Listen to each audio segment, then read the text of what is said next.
This morning about 7:15, officers were dispatched to 5020 Cleveland Road, Cleveland Arms Apartments, in reference to a person shot.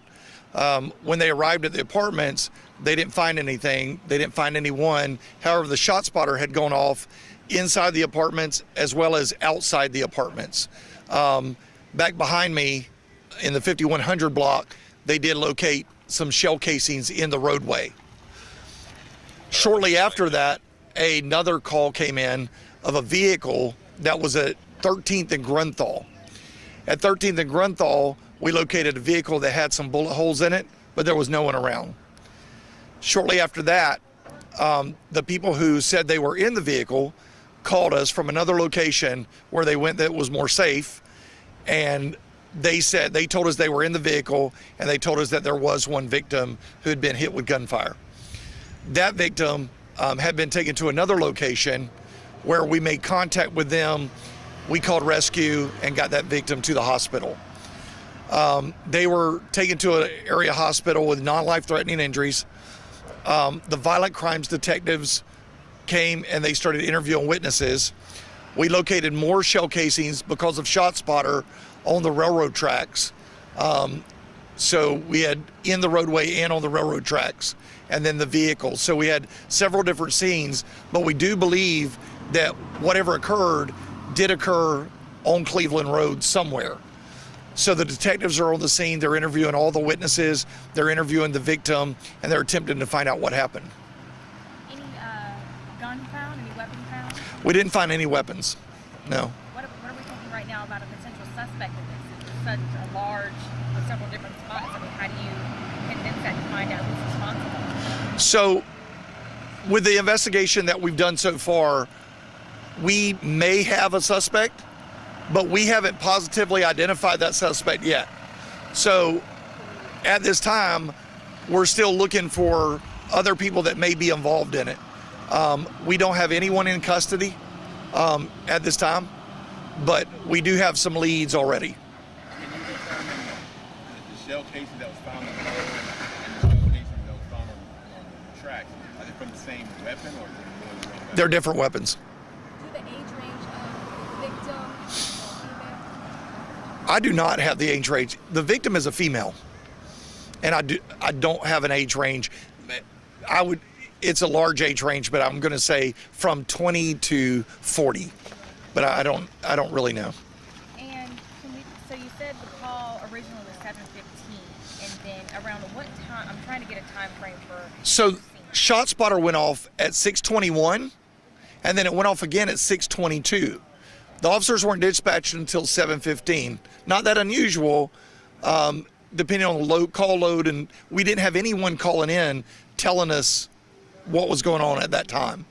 So when the shot spotter originally goes off, if officers are in the area, they can go straight to that area. Everyone has it on their computers, on their phones. We can be dispatched very quickly to those areas. But as soon as they got here, they started trying to locate it. That's why they went to the other locations to try to find these shell casings. It tells us very specifically where those shell casings are. We did not find any inside the apartments. Do we know? So if there were none found inside the apartment and the woman was found at a different location, I'm trying to figure out, do we know where she possibly was shot, if she was a target, if this was a random shooting, if she was hit by gunfire? We believe she was in a car. She was in that car with the other people. And then we aren't sure at this point who transported her to another location, but everybody else that was in the car ended up at a third location and called us, but that person wasn't there. And they're telling us about this person, and then we were able to locate them. So you located that person at a fourth location? At a fourth location, yes. That's a lot. Okay. It is a lot. That's a lot. Okay. And so moving forward, people need to be calling, when someone's shot. I'm trying to figure out, do we know what time she was shot maybe at all? We only know what time the shot spotter went off. So there's a great indication of where we believe all this shooting occurred. We believe it was around 6:30, 6:20, somewhere around there, because the shot spotter's going off at that time. But sometimes, for a lot of reasons, people are scared. They get out of the area before they call us. That early in the morning we know that other residents heard gunfire and didn't call us. That early, it could be fireworks. It's the 4th of July tomorrow. So a lot of reasons people may not call right at the same time.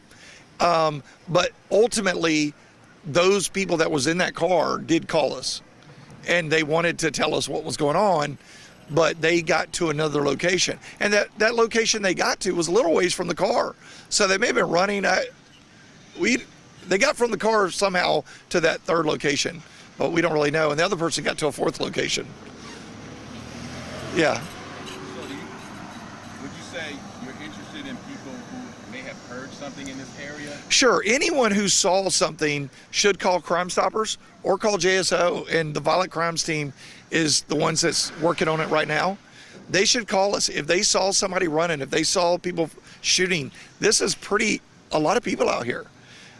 Someone should call us and give us more help with what we have. There's a lot of reasons why that people won't call us, but there's more reasons why they should. So we really want people to call us. And in addition to that, is there looking for surveillance or anything along those lines? Right Sure. now? So we'll be looking for surveillance in the apartments, the stores that are along here, houses that are on this road.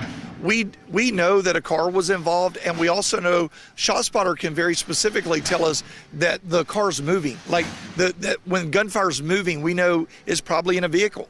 So one of the calls we got was moving. So this car is actually going down the road with people probably firing out of the car. We don't know who's firing, but we know that it's moving. And we do know a car's involved. We don't know there could have been 2 cars involved, and we don't have the other car. But it's so fluid, and the distances are pretty big. It's not like somebody standing here on the sidewalk and engaging each other. It doesn't seem like that because we know it's moving. And I know you said non-life-threatening, but do you know how many times she was shot or the extent of her injuries, where she was shot? I do know that information, and I don't think we're releasing it yet. But it is not life-threatening. We weren't even really sure she was going to get admitted to the hospital, so it's minor. Mm-hmm. Yeah. Good. Thank you so Thank much. you. Y'all got it.